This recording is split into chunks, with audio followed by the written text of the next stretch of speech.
Varda Space's W2 mission wrapped up successfully after 6 weeks in orbit, landing safely at the Kaniba Test Range in Australia on the 28th of February 2025. If you're unfamiliar with Varda, they're an in-space manufacturing startup based in California, focusing on producing pharmaceuticals in microgravity. Their capsule carries out the manufacturing in space before returning to Earth, relying on a satellite platform built by Rocket Lab for power, propulsion, communications, and attitude control. The manufacturing takes place in a circular orbit at 500 kilometers, that's 310 miles, where the microgravity environment greatly benefits the crystal growth necessary for modern pharmaceutical drugs. On Earth, sedimentation in solutions causes imperfect crystal structures.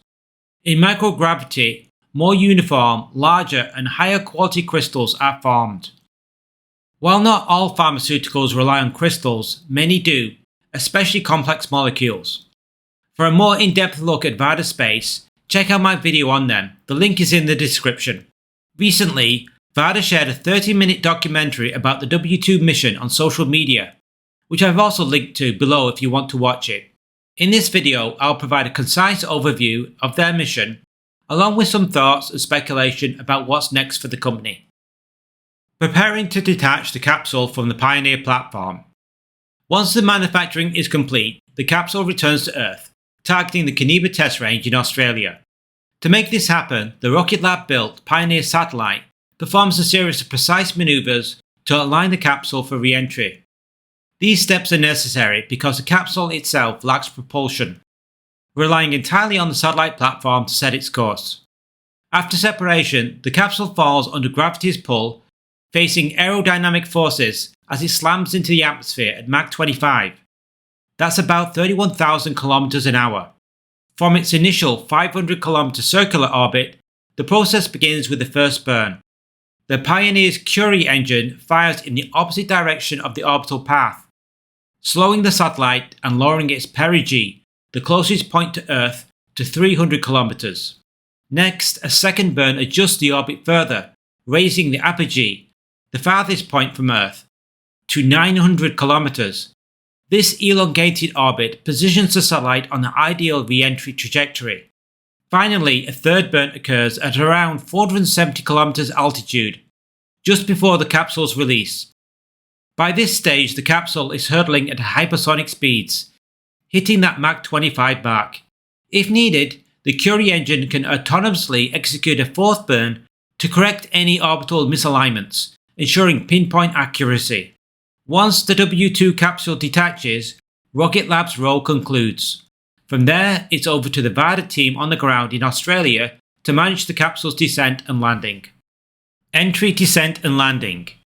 The W2 mission's landing site is at the Southern Launch Range in Australia, specifically the Kaniba Test Range, where the Southern Launch team tracks the capsule from their Mission Control Centre. This marks the first time a Varda capsule has touched down on Australian soil. As the capsule re-enters, streaking across the sky at Mach 25, onlookers capture stunning photos of its fiery descent. From the ground, the Varda team in Australia monitors the capsule's telemetry as it approaches.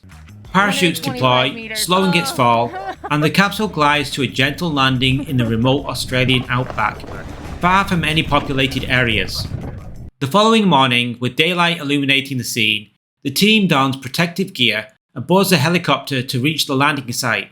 Once there, they photograph the capsule before carefully covering it and airlifting it back to base via helicopter. Back at the facility, the team unveils the capsule, inspecting it closely to assess its condition.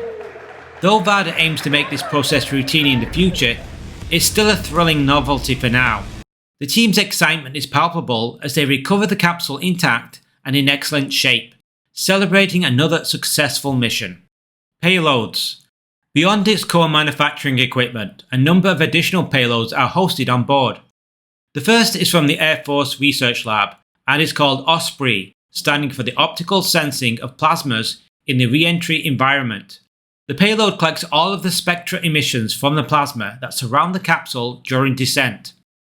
NASA also has a stake in the mission with its own experiment, a thermal protection system study, focused on safeguarding spacecraft from the intense heat of re-entry This research is vital for NASA's broad ambitions. The agency needs robust thermal protection not just for the Orion capsule, but also for missions across the solar system. Think landings on Mars or other atmospheric bodies where extreme heat poses a constant challenge. Is Varda Space planning to build its own satellite platform? As of now, there's no public indication that Varda Space has ordered additional Pioneer platforms from Rocket Lab beyond the W4 mission. We already know they plan many more missions in the near future, so what's happening?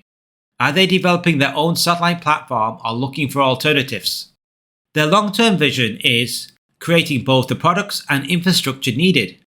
While the satellite platform that hosts the Varda re-entry capsule is critical infrastructure needed for their business. As the company scales, wouldn't it make sense to build this vital satellite platform in-house?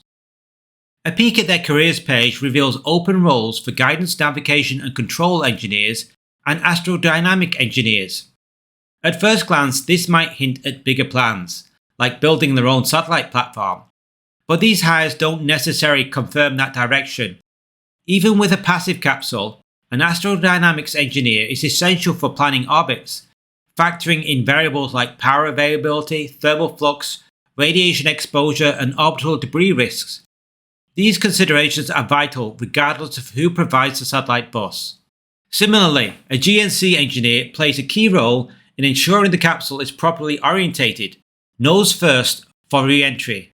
For Varda's design, this relies on aerodynamics and ballast, rather than active propulsion.